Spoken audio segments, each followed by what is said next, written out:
సీత, అనుకున్న సాధించావే. మమ్మల్ని పెళ్లికి పిలవలేదని మాత్రం కోపంగా ఉంది. సారీ ఫ్రెండ్స్, ఆయన రోజుకు 2-3 దేశాలు తిరిగే మనిషి. హఠాత్తుగా కొద్దిగా టైం దొరికితే వెంటనే పెళ్లి జరిగిపోవాలన్నారు. దాంతో హడావిడిగా జరిగిపోయింది. ఏది ఏమైతేనే నువ్వు అనుకున్న సాధించావే. That is Sita. స్వయంవరం పెట్టాను, కోటీశ్వరుడి చేత తాళి కట్టించుకున్నాను, ది గ్రేట్ అనిపించుకున్నాను. ఇలాంటి అందం, ఆస్తి, అంతస్తు, ఇన్ని క్వాలిఫికేషన్స్ ఉన్న అబ్బాయి దొరకడం నిజంగా నీ అదృష్టం. You are very very lucky. Bill తీసుకోండి. హలో వదినా.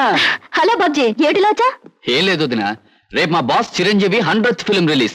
ఫంక్షన్ గ్రాండ్ గా ఉండాలని చాక్లెట్ కొనడానికి వచ్చాను. ఈయన బాబ్జీ అని మా వారి బ్రదర్.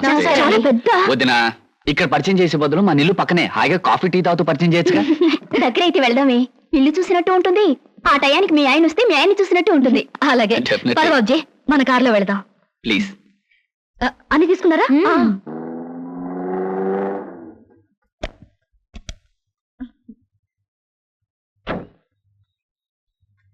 వదినా, ఇది కాదు, అది మా నిల్లు. రావద్దునా?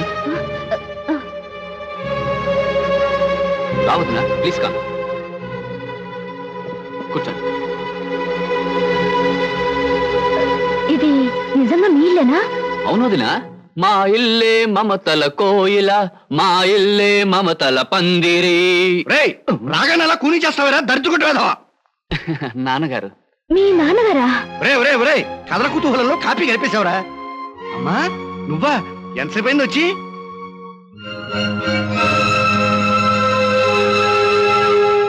వీడు కథల కుతూహలం కూడా తెలియని అజ్ఞానమ్మా. నాన్న, కథల కుతూహలం చెండ ప్రచండం అని రాగాల పేర్లు చెప్పడం తప్ప అసలు నీకు పాఠం ఏం తెలుసు? బాత్రూమ్ లో మోలవడం తప్ప. అదేంటి, మీ నాన్నగారు విదేశాల్లో ప్రోగ్రాంలు ఇచ్చే సింగర్ కదా? సింగర్నే మరి. ఎక్కడ విదేశాల్లోనా? వీధి చివరి ప్రోగ్రామ్ ఇస్తే సందాలు వేసుకుని గొంతుకులోంచి స్వరపేటికి తీసేస్తామని వీధిలో వాళ్ళందరూ వార్నింగ్ ఇచ్చేళ్లారు. వీడేనమ్మా ఈ ఇంట్లో నాకు మొదటి శత్రువు. వదినా వదినా, నీకు తెలియదేమో, వాళ్ళ కిటికీ దగ్గర నుంచి పాడుతుంటే పిల్లలు రాళ్ళిచ్చుకొట్టేరి. దరిద్ర పేదవా, అర్థమైన హీరోల పోస్టర్లు అంటించి వాటి మీద ప్రాణముద్దలు కొట్టుకుంటూ బతికే నీ బతుకు నా బతుకు మంచిదేరా? మామ మీద కొట్టానంటే కేదార్గౌడలో కెవ్వుమని ఎడుస్తావు. 5వ క్లాస్ పేదవా. అదేంటి, మీ చిన్నబ్బాయి ఐఏఎస్ పాస్ అయ్యి? ఐఏఎస్ వీడి బోందా. 5వ ఫారం 6 సార్లు తప్పాడు. 6వ ఫారంలో జాయిన్ చేస్తే స్కూల్లోంచి పారిపోయాడు. తొమ్మలగుండి వేసం. ఊతి మీద కొట్టానంటే మధ్యమావతి రాగంలో ఏడుస్తావు. ఏమండి మీ గొడవ? వాడిని ఎప్పుడు ఏడిపిస్తుంది. అరే, కోళ్ళు వచ్చేసింది. అదేమిటమ్మా చెప్పా చేయకుండా వచ్చావు? అమ్మా వదిన, నేనే తీసుకొచ్చానమ్మా. అదేమిటండి, మీరు ఇంటి పనులు చేస్తున్నారు? మీరు సొసైటీ లేడీ అని. ఈవిడ లేడీ కాదు, దుప్పి కాదమ్మా, నా పెళ్ళం. అది కాదండి, ఈవిడ పబ్లిక్ సర్వీస్ చేస్తారని.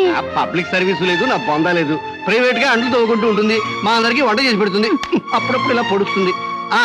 పులిహార సేమ్యా ఉప్ప చాలా అద్భుతంగా చేస్తుంది. నువ్వు దగ్గర కూర్చొని చేయించు మరి. మీ మామగారు మాటలకేం లేమ్మా, ఆయన అలాగే మాట్లాడతారు. నిన్ను చూస్తే మాత్రం నాకు చాలా గర్వంగాను ఆనందంగాను ఉందమ్మా. గొప్పింటి బిడ్డవై ఉండి ఆస్తి అంతస్తు అనుకుండా మీ నాన్నగారి దగ్గరే సేల్స్ మెన్ గా పనిచేస్తున్న మా అబ్బాయిని పెళ్లి చేసుకోవడం నిజంగా గొప్ప విషయం అమ్మా.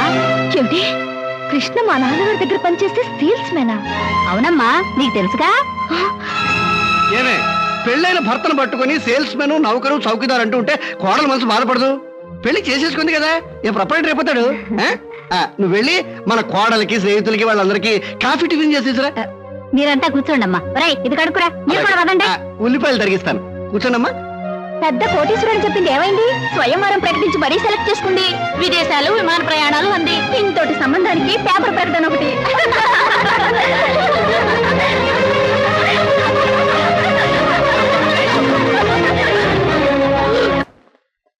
మావయ్య, సీతకి నిజం ఎలా చెప్పాలో తెలియడం లేదు, కానీ చెప్పక తప్పని పరిస్థితి వచ్చేసింది. వర్రిగాకయ్యా, నువ్వెవరవో తెలిసినా, ఎంత కోపం వచ్చినా, మెళ్ళో తాళ్ళుబట్టు విలువ తెలిసిన ఆడపిల్ల గనక తప్పనిసరిగా ఒప్పుకుంటుంది. అమ్మా సీత, ఎక్కడి చూస్తున్నావమ్మా? ఇప్పుడే అల్లుడు గారు నేను నీ గురించే తలుచుకుంటున్నాం. నేను కూడా మీ అల్లుడు గారి గురించే తలుచుకుంటూ వచ్చాను. బై మీ హనీమూన్ ప్రయాణానికి కావాల్సిన కొనుక్కున్నావా? నాకు కావాల్సింది కొనుక్కుందామంటే నాకు అది దొరకటం లేదు డాడీ. ఇట్స్ ఆల్ రైట్, వెళ్ళేది ఢిల్లీ కదా, కావాల్సినవన్నీ అక్కడే కొనుక్కోవచ్చు. అవును, మనకు కావాల్సినవన్నీ అక్కడే కొనుక్కోవచ్చు సీత, యూ డోంట్ వరీ. మాకు ఢిల్లీ టికెట్స్ ఎంత కొన్నారు డాడీ? 1500 చిల్లరైందమ్మా. అంటే మన ఆఫీస్ లో ఒక సేల్స్ మెన్ జీతం అంతే కదండి? అంతే అయి ఉంటుంది. I don't know what uncle. మీ సేల్స్ మెన్ కి ఎంత ఇస్తారో ఆయన అడగడం దేనికి? పుచ్చుకునేది మీరేగా. Sita, what are you talking? Shut up! అబద్ధాలు కట్టుకథలు చెప్పి నన్ను మోసం చేస్తావా? మా నాన్నగారి దగ్గర జీతం డబ్బుల కోసం పనిచేసేవాడివి నా దగ్గర మల్టీ మిలియనర్ల వద్ద చేస్తావా?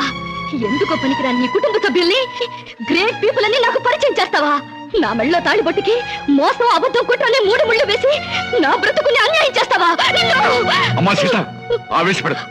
ఈ పెళ్లి జరగడానికి కారణం అతను కాదమ్మా, నేను. డాడీ, అవునమ్మా, అతని అబద్ధాలను బలపరిచి నేను నమ్మేటి చేసి ఈ పెళ్లి జరిపించింది నేనమ్మా.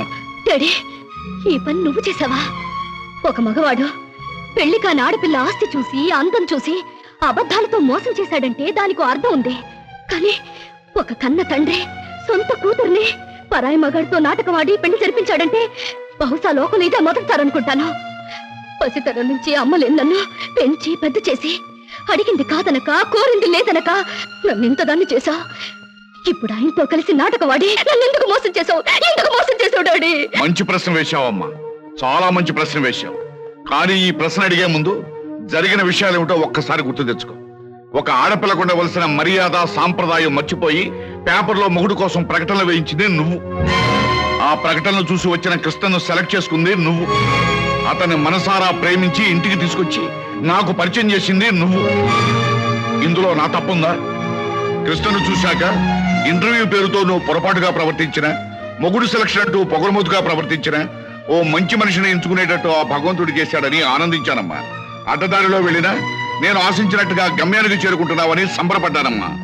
అందుకే ఈ పెళ్లి జరిపించడానికి నేను కొన్ని అబద్ధాలు చెప్పుంటాను. ఇది ఏ రకంగా తప్పమ్మా? అంటే మోసం చేసి ఆయనతో పాటు సీత, మళ్ళీ మళ్ళీ అతను మోసం అను. పెళ్లికి ముందే నీతో చెప్పాలనుకున్నాడు, కానీ నేనే చెప్పొద్దన్నాను. ఇది తప్పేమోనన్నాడు, కానీ ఇది తప్పనిసరని నేనే ఒప్పించాను. సీత, భగవంతుడు నిన్ను ఏ మోసగాడి చేతులను పడేయకుండా ఒక మంచి మనిషి, మనసున్న మనిషి చేతిలో పెట్టినందుకు నేను సంతోషించానమ్మా. All right daddy, all right. జరిగిన దానికి కారుకురాలి నేనేనంటావు, అన్ని చేసింది నేనేనంటావు. ఆల్ రైట్, ఇప్పుడు కూడా నేను చేయాల్సిందేదో చేస్తాను. సీత, ఏం చేస్తావు? నాకు విడాకులు ఇస్తావా? మంగళసూత్రానికి విలువిచ్చేదాన్ని విడాకులు ఇస్తానని అనను. కాకపోతే ప్రస్తుతం మన హనీమూన్కి వెళ్ళడం లేదా, మీ ఇంటి కాలు మొగలుగా వెళ్ళబోతున్నా. అక్కడ నేను ఏం చేస్తానో ఎలా ఉంటానో ముందు ముందు మీకే తెలుస్తుంది. హా. కృష్ణ, ఈ మొండిది తిక్కది మీ ఇంటికి కాపురానికి వచ్చి నిన్ను ఎన్ని కష్టాలు పెడుతుందో, మీ సంసారంలో ఎన్ని కలతలు రేపుతుందో అనే భయంగా ఉందయ్యా. మావయ్య, మీరేం భయపడకండి. జీవితంలో ఎలాంటి ఛాలెంజ్నైనా ఎదుర్కొని విజయం పొందటం నాకు అలవాటే. మీ అమ్మాయి విషయంలో కూడా నేను గెలుస్తాననే నమ్మకం నాకుంది. కాకపోతే ఆనాడు రాముడు సీతను అగ్నిప్రవేశం చేయించాడు. ఈనాడు మీ సీత ఈ రాముడిని అగ్నిప్రవేశం చేయించబోతుంది. ఆ అగ్నికి ఏమాత్రం చెక్కు చెదరకుండా పవిత్రమైన మనిషిగా బయటకొస్తాననే నమ్మకం నాకుంది మావయ్య. డాడీ, నేను అత్తవారింటికి వెళ్తున్నాను. అమ్మ సీత, నిన్ను ఆడంబరంగానూ ఆర్భాటంగానూ పంపించాలని. జరిగిన అబద్ధం పెళ్లికి ఇలా వెళ్ళటమే సరైన పద్ధతి. పదండి. సీత, నీ ఆస్తి అంతస్తు చూసి నిన్ను పెళ్లి చేసుకోలేదు. నువ్వెక్కడి నుంచి ఏమీ తీసుకురావడానికి వీల్లేదు. కట్టుకున్న చీరతోనూ, నేను కట్టిన తాళితోనూ, కట్టుకున్న మొగుడుతోనూ నువ్వు నీ పుట్టింటి నుంచి బయలుదేరి రావాలి. That's all. కమాన్.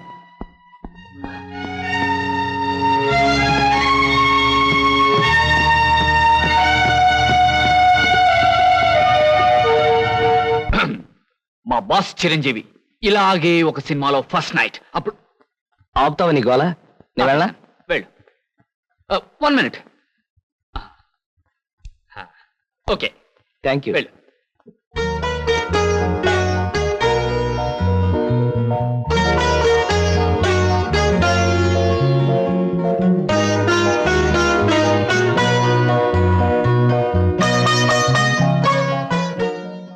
సీత, మగాడికైనా ఆడదానికైనా జీవితంలో ఈ తొలి రాత్రి అనేది ఓ మరపురాని మధురమైన అనుభవం అంటారు. ఈ అనుభవంతో మనుషుల్లో ఆత్మీయతలు పెరుగుతాయి, ఒకరినొకరు పూర్తిగా అర్థం చేసుకోవడం జరుగుతుంది.